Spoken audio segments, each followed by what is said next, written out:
Dunia pendidikan Indonesia berutang besar pada pesantren. Sebab jauh sebelum ada sistem pendidikan formal yang sekarang kita kenal, pesantren telah menjadi lembaga pendidikan yang diterapkan luas di Indonesia. Pada umumnya, pesantren berawal dan berpusat pada sosok kiai yang memiliki ilmu untuk dibagi. Para santri datang mengaji, bahkan sebagian mondok di sana.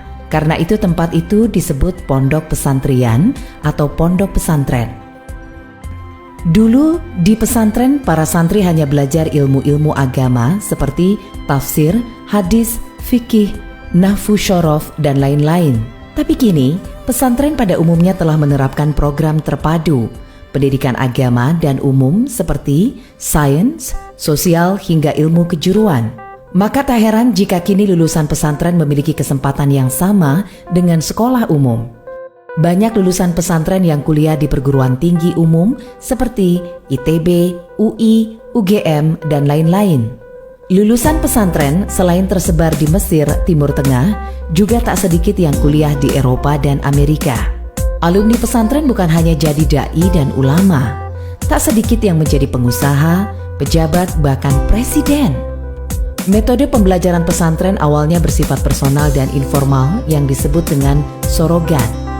Kiai mengajarkan materi sesuai dengan capaian dan kemampuan si santri.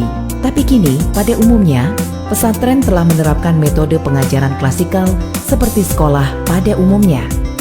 Sekolah asrama atau boarding school memang bukan hanya milik pesantren, tapi konsep mondok di pesantren sangat khas. Bukan hanya melatih kemandirian, tapi juga melatih kedisiplinan ibadah ritual dan pembentukan spiritual. Pendidikan karakter yang sekarang menjadi tema sentral dalam pendidikan modern telah menjadi inti pendidikan pesantren selama berabad-abad. Adab sebelum ilmu, character before knowledge adalah prinsip pendidikan pesantren. Bukan hal yang aneh jika seorang santri harus berkhidmat kepada kiai selama bertahun-tahun tanpa diajarkan satu kitab pun. Kiai bertujuan membentuk adab sang santri sampai betul-betul siap menerima ilmu. Karena tujuan pendidikan bukan hanya taklim, pengajaran, tapi juga takdib, pembentukan karakter. Jika sekolah modern kini tengah ramai-ramai back to nature dengan konsep sekolah alam, maka pesantren sejak dulu telah bersatu dengan alam. Pesantren bukan tempat yang terisolasi dari alam sekitar.